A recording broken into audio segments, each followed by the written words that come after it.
ntago nk'ubukwe bwa Kiriki yari kuja kwifotoza agahita areba inzu bari kubaka akaja kwifotorezayo. N'urugero ubukwe bwa Kiriki kuko muzi Kiriki nama. Kiriki yari kuja kwifotoreza ku nzu bari kubaka iriho amahema n'umucanga barimo gutera. Ariko hari ukuntu Imana hari kuntu nyirayo abanyamugisha n'abantu bahora banezezwa no kwicara hagati y'abantu bagiriye neza kuruta kwicara hagati y'abantu babagiriye neza. Ibyishimo byabo n'umunezero nuko bicara hagati y'abantu benshi. Imyenda yose b'abantu bicaranye akaba ari wowe baguriye kuruta kwicara hagati y'abantu bamwambitse. Ahora nezezwa no kuba we ari wo wambika kuruta abamwambika. Ahora nezezwa no kugaburira kuruta kumugaburira. Ahora nezezwa no kwicara hagati y'abantu yagaburiye kuruta kwicara hagati y'abantu bamugaburira. Utarizera Yesu ibikorwa byose ukora c'est en vain, ni kubusa. Ariko imirimo yacu yemerwa giheke, yemerwa igihe twihaye Imana. Hakimenyetso na kimwe wamenyera ku muntu ukunda Imana keretse kuyiha. Umuntu wihaye Imana nico kimenyetso cyonyine ureberaho umuntu uko akunda Imana. Ubusabane bwawe n'Imana bugaragarira kuko wayihaye. Kwikunda bigaragarira kuko wayihaye. Kandi iyo umuntu ashakisha ni ikimenyetso cyo ko hari cabura, ariko Imana ishakisha suko yabuze nuko ikunda. Iyo umuntu ashaka ni signe ya insuffisance, ni ikimenyetso cyuko hari ikintu kanaka abura, ariko Imana ishaka kuko kugira ngo ikintu cyose cyitwe ko ari Imana. Icyambere kigomba kuba kibera hose cyarimwe, cya kabiri kigomba kuba gishoboye byose, cya gatatu kigomba kuba kitagira itangiriro kandi kitagira n'iherezo. Kandi izo kritere ni Imana yacu yonyine zikwijije. Izindi Imana zose barazikoze, barazitaya, barazanika bakaza, ariko Imana ntago yigeze ziremwa ni umuremyi.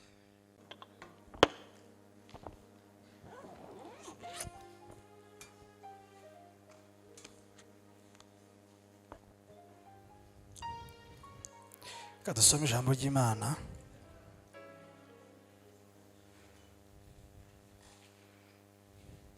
Gutegeka ibice 6 umurongo wa 5. Gutegeka kwa kabiri ibice 6 umurongo wa 5. Gutegeka kwa kabiri ibice 6 umurongo wa 5.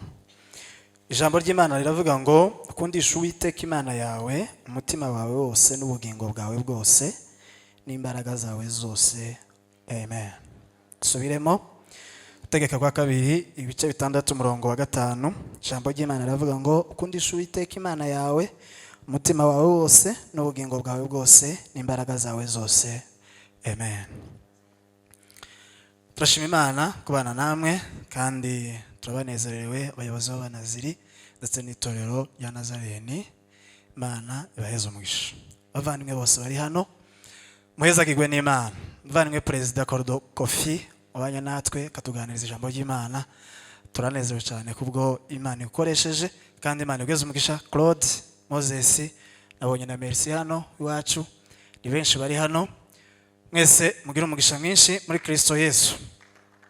Ndashimye cyane ku muvandimwe Etienne kwakoze ubukwe, asanzwe ari umwishwa, hanyuma muvandimwe nawe n'uwi wacu kandi n'umuntu wingira akamaro kanini Burundi, nubwo asigaye atuye hariya ariko tumubana nk'uwacu. Mugira umugisha, Yesu arabakunda natwe turabakunda. Damien Imana igeze umugisha. Tudatinze rero tugiye kuganira ijambo ry'Imana umwanya utari munini ntekereza, ariko turaganira ijambo ry'Imana twahaye tuvuga ngo kwiha Imana wese. Kwiha Imana wese. Kwiha Imana wese. Muri iryo jambo Imana impaye muri iyi minsi turimo kuganira no ku cyumweru niyo twaganiriyeho twateraniye, turaganira intambwe 5 ziganisha umuntu mu kwiha Imana wese. Intambwe 5 ziganisha umuntu mu kwiha Imana wese. Imana iradukunda cyane. Amen. Hallelujah. Imana iradukunda cyane kandi ubwo rukundo Imana yadukunze yarugaragarije mu mwana wayo Yesu Kristo. Aho cyanditswe kiri muri Yohana bice 3 umurongo wa 16 bivuga ngo nkuko Imana yakunze abari misi ariko ibakunda guti ku ruhe rugero ibakunda cyane ku buryo aho kudutakaza yemeye gusa naho itakaza umwana wayo kandi izi neza ko itenda kumutakaza ahubwo ari ukugira ngo yitange natwa turonke kandi amugarukira. Yarimo aratanga Yesu kandi yarazi neza ko Yesu atenda kurimbuka atenda gupfa ngo ntazongere kubaho ahubwo yarazi ngo urupfu rwe razongera runeshe agaruke ariko atugarure natwe. Uburyo Kristo yakozemo kugira ngo atuzane n'ukwitanga kugira ngo atugarure ariko nawe yigarura ubwe. Hari ikintu kiza kinezeza cyane iyo abantu batinya burozi ibintu nk'ibyo ni ibintu biba bitangaje cyane uti gute. Ndanibaza gituma Yesu atatsinze Satani ari muzima nono akarinda ubupfa ubutumbi bwa Yesu bugatsinda Satani. Ni imbaraga za Yesu atagombaga gukoresha ubuzima bwe ngo agwane na Satani ahubwo yashatse kumutwereka n'uburyo intege nke za Satani zigwiriye. Yesu aravuga ati reka mfe umurambo wanje uzagwane na Satani umutsinde hanyuma kugira ngo abazanyizera mpari bazaba bafite assurance ko ntagiye na kimwe azantsinda niba ubutumbi bwaramutsinze ubuzima bwo buzamutsinda iteka ryose. Amen. Hallelujah. Iyo umuntu yatinye umurozi cyangwa agatinya undi muntu umeze nkuko aba ari nk'umuntu ushorewe n'intare ariko agatinya umuntu ushorewe n'igikeri ngo ari buze kumwica. Umuntu ashorewe n'intare ushorewe n'igikeri akagutera ubwoba ngo igikeri kiri buze kuboroka intare none ngo intare iribwe n'igikeri.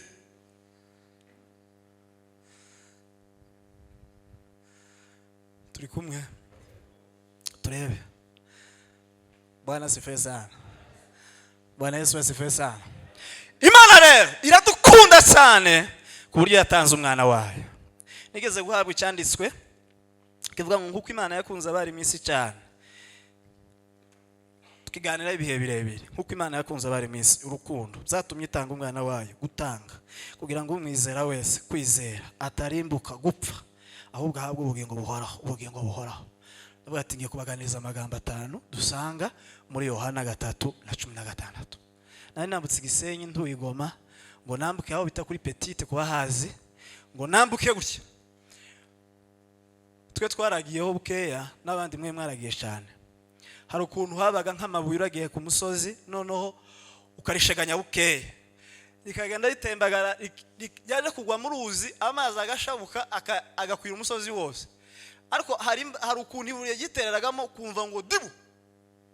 Narambutse gusiga Gisenyi nama numva ibuye ry'ijambo ry'Imana 3 muri Yohana 15 nama numva ngo ti nkuko Imana yakunze abari mwisi ngo byatumye itanga umwana wayo ngo bikineke.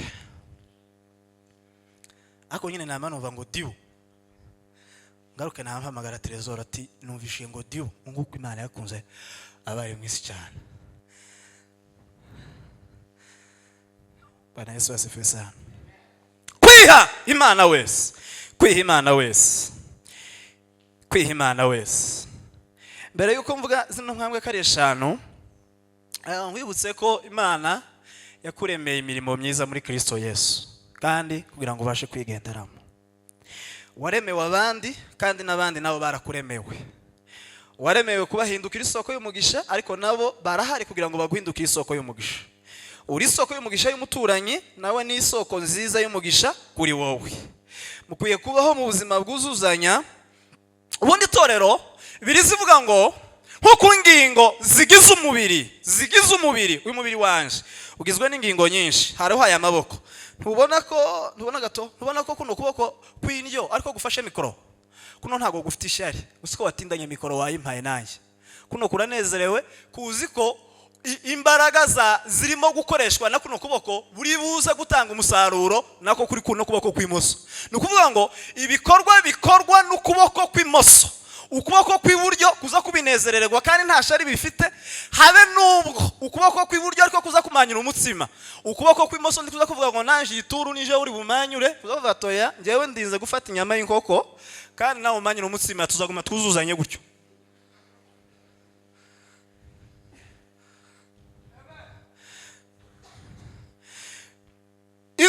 zingize zihora zinezezwa nuko buri rugingo rwose rugomba gutwerera isho rugomba gutwerera kugira ngo inyungu za mbaraga rwa rugingo rwaterereye mu mubiri ruhinduke imbaraga z'umubiri wose. Icyo akanwa kakoze amaboko arabyishimiye, ibyo amaguru yakoze umutwe urabyishimiye, ibyo umutwe wakoze amaguru arabyishimiye. Nubwo amaso yobona amafaranga hano imbere ariko amaguru akavuga ngo ntago ndi bugende, amaso yogomeza yifuza kandi ninda nayo ikifuza guhazwa n'aya mafaranga nguzi byo kurya, ariko kubera ko amaguru atagerayo bigafa. Ariko ubwiza bw'ubufatanye bw'umubiri nuko amaso abona amaguru akagenda amaboko agatora byose bikazana ibyiza mu mubiri. Itorero ry'Imana rikwiye kuzuzanya kuko umubiri wuzuzanya. Bamwe yabahaye kuririmba, abandi yabahaye kuvuga ubutumwa bwiza, abandi no kuri. Twuzuzanya mu izina rya Yesu. Amen. Bwana sifiwe. Bwana sifiwe sana. Frengo inana nkwereke. Mze mwebwe abantu biwacu na Fred abantu bane akantu kamwe ntekereje hanyuma dute dusoza tuvuga twatonto twatuvuze. Musumwe Imana yagambiriye gukura ubwoko bw'Isiraheli mu bunyage. Bwari umaze iminsi kwa Farao buremerejwe cyane n'uburetwa bwari buhari. Imana igambirira neza kubakura mu gihugu cy'ubunyage kugira ngo baje mu gihugu cy'isezerano cyitwa Kanani. Nubu Imana igambirira buri gihe kukugeza mu gihugu cy'amasezerano. Haleluya. Imana rero yabonaga abantu bayo ubwoko bwayo mu maboko y'umugabo witwa Farao. Igambirira noneho umunsi umwe kuza kubakura no muri ubu buretwa. Ihamagara umugabo witwa Mose. Hanyuma imuheza amakuru yose yagombaga kubwira Farao kugira ngo rekure ubwoko bw'Isiraheli buzaje mu gihugu kuja kumutambira. Nubwo aba bantu bari mu maboko y'uwitwa Farao, Imana ihamagara uyu mugabo witwa Mose imuheza amakuru. Ariko Mose akaba atazi kuvuga kandi Imana ntiyamuheza kumenya kuvuga. Imwimakanwa ariko umuheza amakuru. Yari afite umuvandimwe we witwa Aroni, we yarazi kuvuga cyane. Imwami imwima amakuru, imuheza kumenya kuvuga ntiyamuheza amakuru yo kuvuga. Ufite amakuru imwima kuyavuga, uzi kuvuga imwima amakuru kugira ngo bombi bakenerane. Vuga ngo amen. Turi kumwe yeme. Hari umugabo utoteje ubwoko bw'Isiraheli arafite. Imana yamagaye umugabo witwa Mose imuhaye amakuru imwima kumenya kuyavuga. Ifite umuvandimwe witwa Aroni uzi kuvuga cyane, uzi Igifaransa, uzi le bintu byose cyongereza neza. Ta makuru ngo heza. Namwe mwabwoko mwe muzaguma kubera iki? Uyu nguyu nubwo amakuru yafite ariko ntazi kuvuga.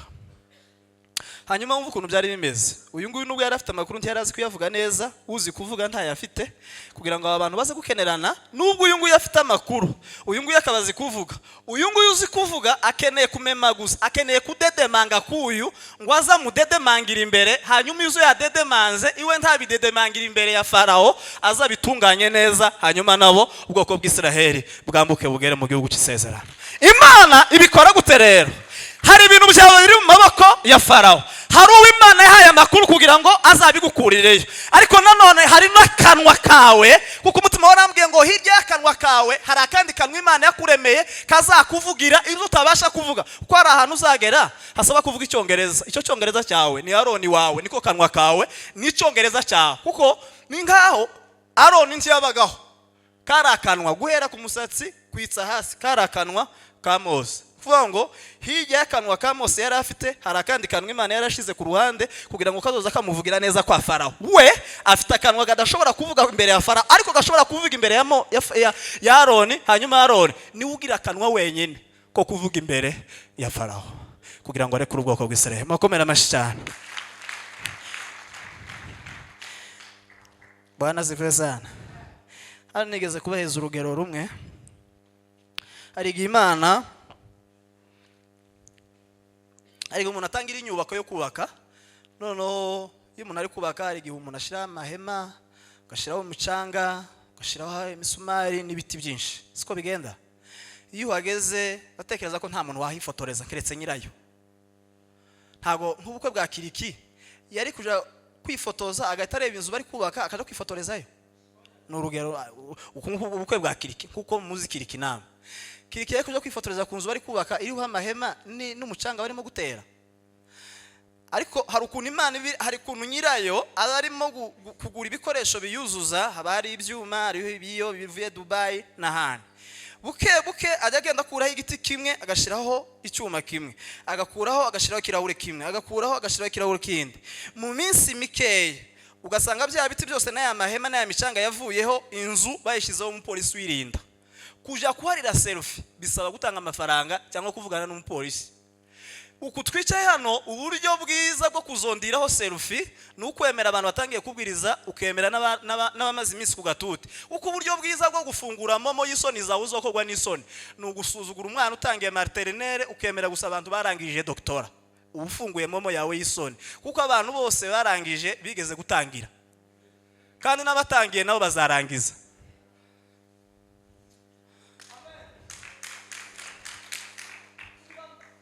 noneho rero iyo uhuye n'umuntu umwe ukamusuzugura umeze nk'inzu bataruzuza neza hari igihe Imana irimo kuzana ikirahuri kimwe biri Dubai yo mu ijuru Dubai spirituel Imana kirazana ibirahure byawe buke hari igihe uzamusanga n'abapolisi kumuriraho selfie bizakugora cyane uburyo rero bwo kumuriraho selfie buhoraho tangira kurya selfie ku mahema kugira ngo muzakomezanye muri 6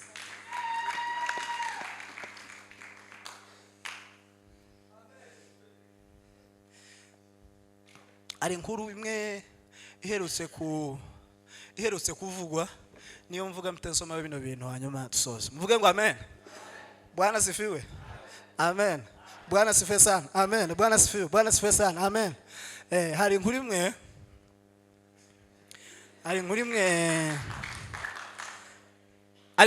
iyo y'umudamu wano hafi muri bino bihugu bito umuturanyi bari baturanye n'umuturanyi noneho barafungura bwari bwije nk'iki gihe baratetse barariya ariko bakaba barafite ifu ya nyuma barimo bararya hanyuma hahita hinjira umushitsi bamaze gufungura nta yindi ifu isigaye ajya ku muturanyi kumubwira ati wampaye kugafunga cumbira umushitsi ko twari yayisigaye twari tumaze kuyirya hanyuma hahita hinjira umushitsi wampaye kugafuga keya tugacumbira umushitsi kwejo nzahaha nkayigusubiza ahita amubwira ngo umufuko wiwe ngo uracadoze ngo nta buryo yawudodora ngo ahite ngo amuheza kugafa umufuko wiwe uracasonye ngo ntuye usonora ngo ahite agira nta buryo buhari umufuko uracadoze haracyariho ka kadodo hejuru nta buryo twadodora duhite dutangira no kubashitsi tudahereye no mu rugo basi umufuko uracasonye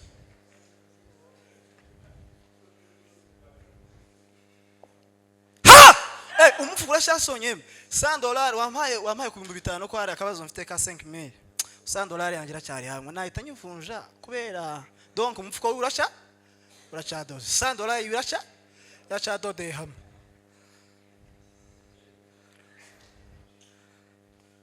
n'umudamu ariko ubwo nguko nawe azamavuga ngo arashima Imana ngo kandi ngo bazamura amaboko ngo niba atayazamura ngo Imana irayaca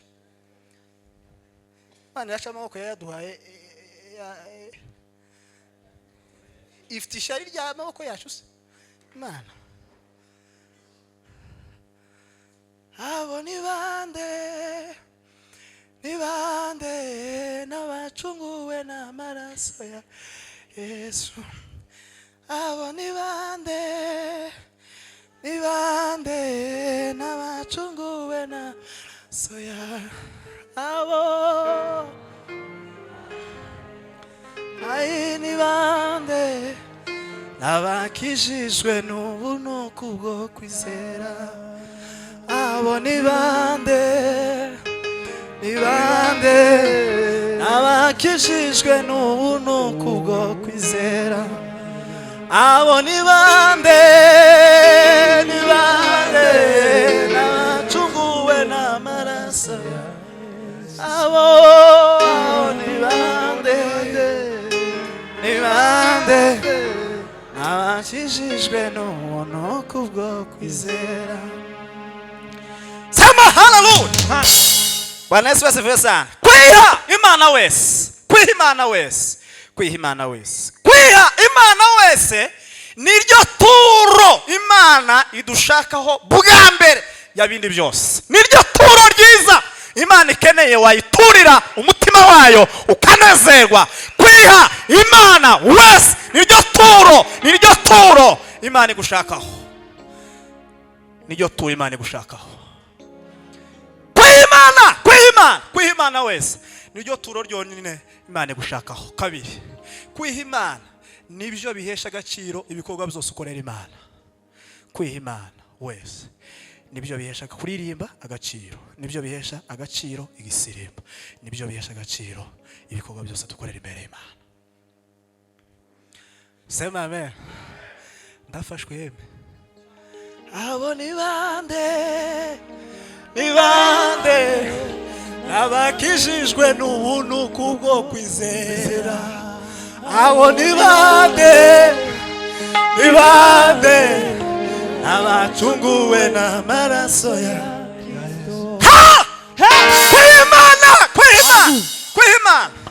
kwiha Imana nibyo bihesha agaciro igisirimba. Kwiha Imana nibyo bihesha agaciro kubwiriza. Kwiha Imana nibyo bihesha agaciro amaturo. Kwiha Imana nibyo bihesha agaciro ibikorwa byose dukorera Imana. Imana ntago yabuze abantu bayiririmbira, Imana ntago yabuze abantu basirimba, ikeneye abantu bayiha.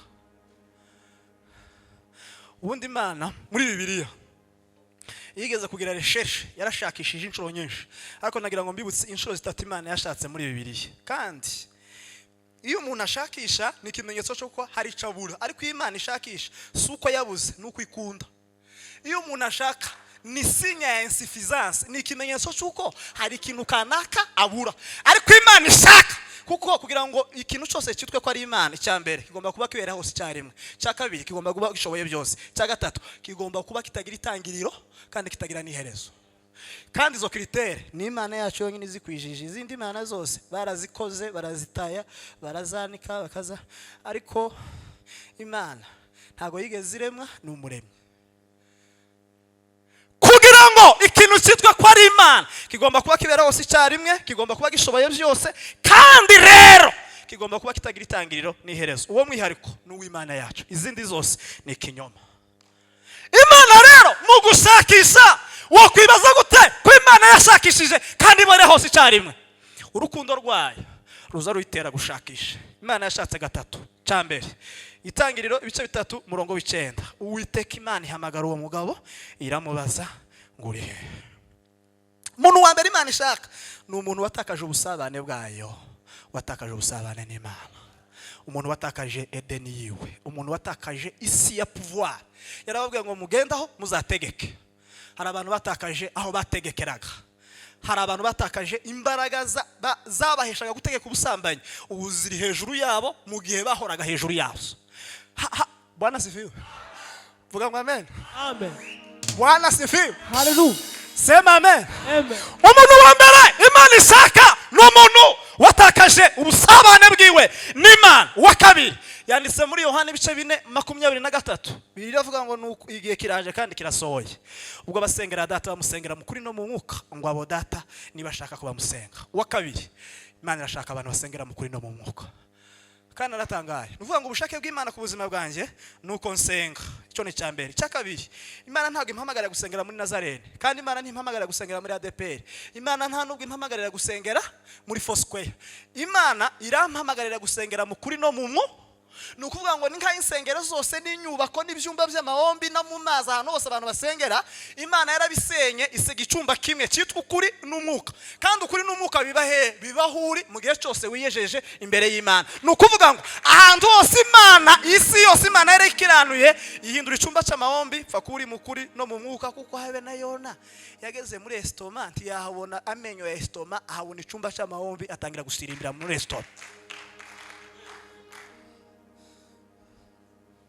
Agucikintegereka no kwiheba no kurambirwa n'imisiyo. Mushwari papa igihe bavuga ko gishobotse ubwo nibwo Imana ivuga. abo turi kumwe muvuge ngo amen. Amen. Duheze Imana icubahiro yego. Hallelujah. Hallelujah. Imana nashaka abanyamasengesho. Abanyamasengesho. Abanyamasengesho.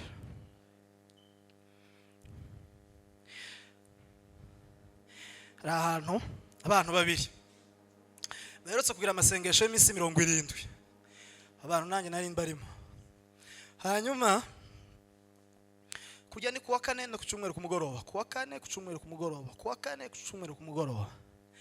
Hanyuma twari dufite icyifuzo kimwe cy'amafaranga, kuko hari umuvandimwe umwe twari dukeneye gukora mu Imana, ariko none akagira ikibazo cy'abana benshi, ni igisubizo cy'abana benshi, ariko ifaranga zikabanke mu ikofi gusa, hari mu karite yanga umuntu gusa. Ifaranga minsi 70. Apana bya bintu bavuga ngo twinjize mu kindi cyifuzo ya ni urufaranga gusa. Mana ifaranga, mana ifaranga, mana ifaranga, mana ifaranga, ifaranga mana mu izina rya Yesu. Zahabu ni zose ni zahabu, kandi biravuga ngo mu injuru ngo imihanda ya ngo ni zahabu. Ni ukuvuga ngo ahantu wasuzuguritse mu injuru ni ku zahabu, naho ahandi hose hari ibindi tutarabona, n'iby'amatwi atarumva, n'iby'amaso atarabona. Naho ibintu bisuzuguritse mu injuru ni zahabu. Ibintu bizubashwa hano mu isi ni zahabu. Habe nubwo bakubona n'impeta y'izahabu wo guca ukuboko bakayitwara, ariko mu injuru ikintu cyanyuma bene iki muntu yakandagiye nk'icyondo, avuye ahantu yakandagiye icyondo cyinshi, ahantu ho kwihanaguriza heza ni kuri zahabu. Zahabu niho hantu hanyuma asuzuguritse mu ijuru ku zahabu.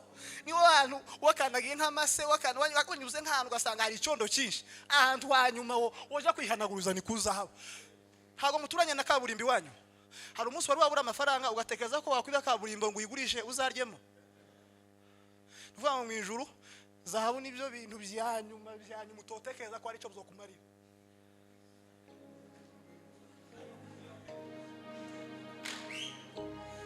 Nico cyondo kibayo, zahabu nibwo rwondo ruba mu ijuru. Zahabu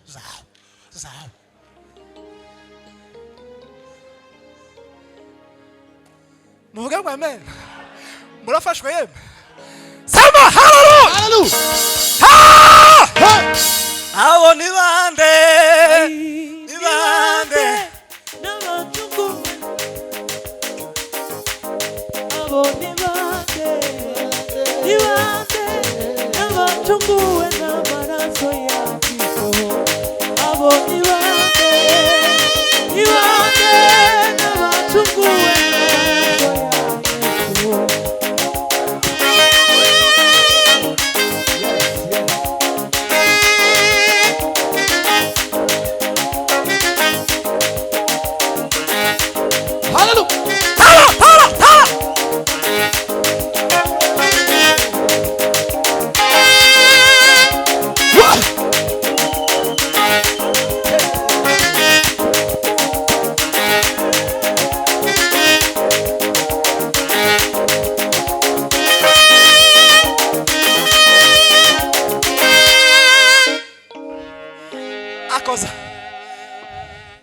Uziko nanje mpishuriwe zahabu nyine. Zahabu ntayihari. Zahabu yashize mu ijuru, twasanze ari ubusa kabisa. Twizere Imana. Tuweze Imana icubahiro. Hallelujah. Zahabu yeme. Muzi ukuntu zahabu itejeje nane.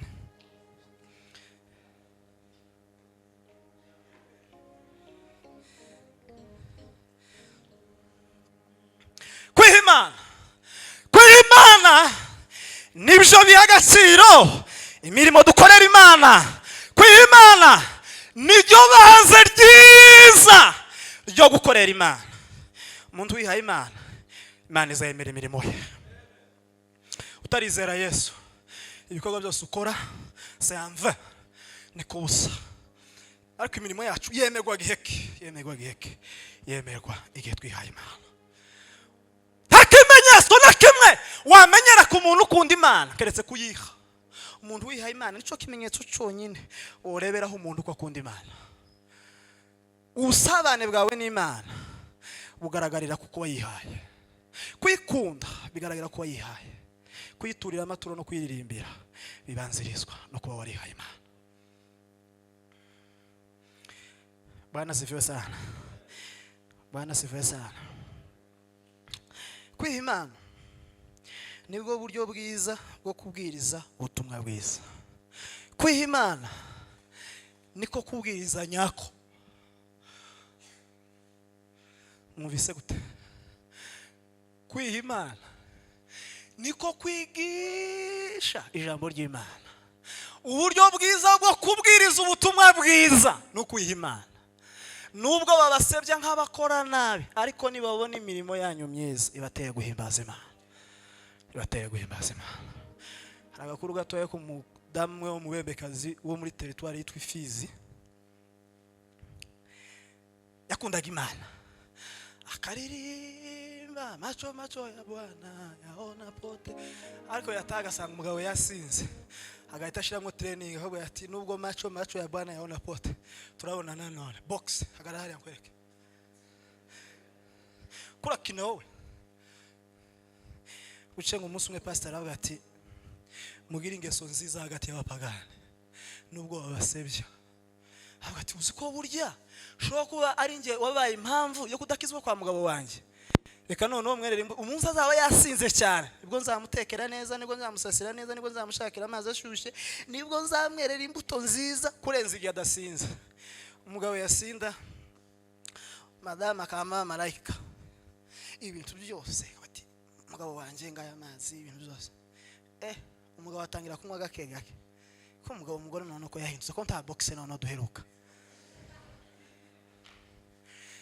Noneho bagenzi bakamutegerera ati yewe hahandi imodoka yawe iparika nta muntu uje uhaparika turakurinze kutakiza.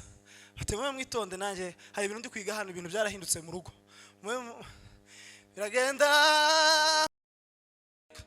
baratinda bagati muza muhaparika uyu mugabo ntimukumenye iyo yaroye ntakinywa.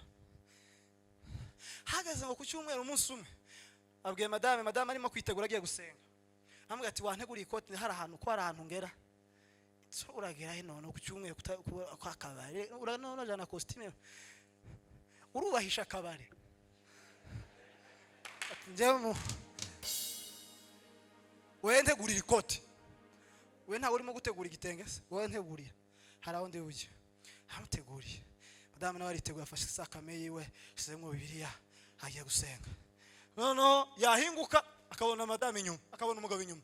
Se ugiye ati we komeza unije hari aho ngiye nje ndikubaza aho ugiye.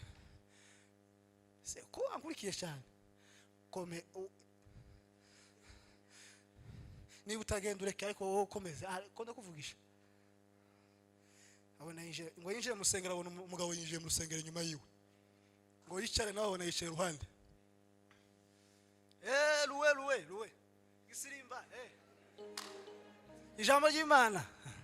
Pastor ngo asoza ati sawa umuntu wese utarakira Yesu umwami n'umukiza natambuke hano. Wa mugabo abaratambutse bite bati nje ndashaka kwakira Yesu umwami n'umukiza ariko hari akajambo gato yafite bwokoke uramutangira kuvuga umunsi wa mbere ukijwe wowe. Umunsi wa mbere ke ugize ijambo ato yafite ijambo ritoya niki tinjewe mfite ijambo rimwe. Madamu yarasanzwe ankubita umunsi nasize kuko nta mbaraga nabanga afite. Muri iyi minsi ibintu byarahindutse. None rero namenye ko amakuru hano ko ariho yahindukiye. Umuntu wamusengeye agahinduka ari unsengera niba adahari madame naza nsengere kuko ndashaka gusa nawe.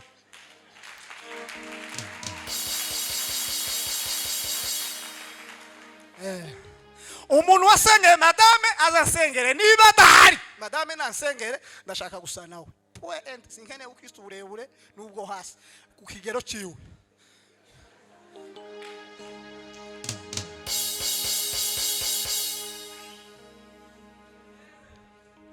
Ndashaka gusana madame.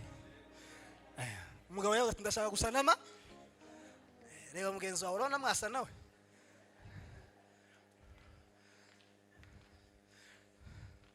Ashaka gusana madame.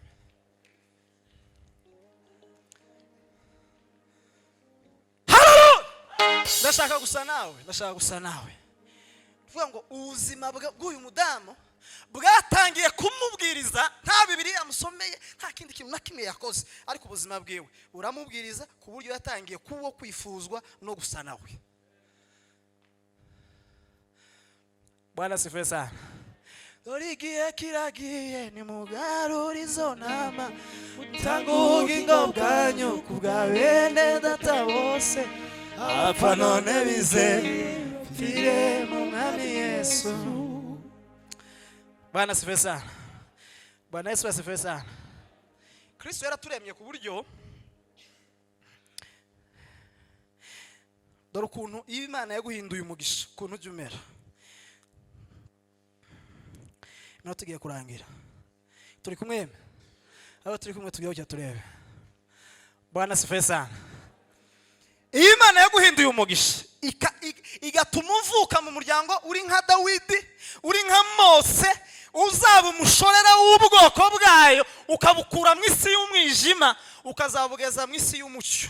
Imana yakuremye uri Dawidi, uzabakura igisuzuguro cy'igihe kirekire cy'umugabo witwa nde? Ntago muzi umugabo wa Dawidi yishishije ibuye. Bwana sifiwe sana. Dore uburyo ubunize kubwira. Cyambere, Imana yemeye kuzahinduka isoko y'umugisha, izi guhindura ikaramu ihora yandika ibyiza ku mitima y'abantu. Icya kabiri, iguhindura igitambaro gihora kizimya imibabaro n'intimba ibitse ku mitima y'abantu. Bibiri. Icyambere, iyo Yesu yemeye kuzahinduka isoko y'umugisha, icyambere iguhindura ikaramu nziza ihora yandika ibyiza ku mitima y'abantu. Icya kabiri, iguhindura igitambaro cyiza gihora gihanagura ibikomere n'intimba bibitse ku mitima y'abantu. Kandi ibyo biba mu gihe nubwo abo bantu basa nabaho batagutegerereje ko bahindukira isoko nziza, urayibahindukira kabone nubwo batari babigutegererejemo. Dawidi bakuru be ntago bigeze batekereza ko ari uzo bakuraho igisuzuguro cy'uyu mugabo, ariko nubwo batari babitegereje kubera gutunga Yesu yemeye kubikora, nubwo batabyemeraga kuko bamubonaga gusa nk'umuntu ushobora gukemura ikibazo gitoya, kubazanira umutsima bakarya, ariko kubakuriraho igihangange kimaze iminsi kibasuzuguye ntibigeze bayimukekamo. Ariko Imana yarera kimubitsemo, nubwo batabyemeraga yagombaga kubikora. Abanyamugisha ni abantu bajya bemera guhora bicaye hagati y'abantu bagaburiye kuruta kwicara hagati y'abantu babagaburiye. Ndabisubiramo. Turi kumwe? Abanyamugisha ni abantu bahora banezezwa no kwicara hagati y'abantu bagiriye neza kuruta kwicara hagati y'abantu babagiriye neza. Ibyishimo byabo n'umunezero nuko bicara hagati y'abantu benshi, imyenda yose b'abantu bicaranye akaba ari wowe baguriye kuruta kwicara hagati y'abantu bamwambitse. Ahora nezezwa no kuba we ari wowe wambika kuruta abamwambika. Ahora nezezwa no kugaburira kuruta kumugaburira. Ahora nezezwa no kwicara hagati y'abantu yagaburiye kuruta kwicara hagati y'abantu bamugaburira. Intambwe 5 zisoma soza. Intambwe ya mbere ni ukwakira Yesu nk'umwami n'umukiza, no gukizwa no kwizera. Muri Yohana wa mbere ibice 5 umurongo wa mbere haravuga ngo wizeye wese yuko Yesu ari Kristo niwe wabyawe n'Imana, kandi ukunda wese yabyaye akunda n'uwabyawe nayo. Amen. Icyambere no kwizera Yesu. Kwizera Yesu niryo banze ry'ibikorwa byose byo guhinduka. Wese tukiha Yesu. Urizeye.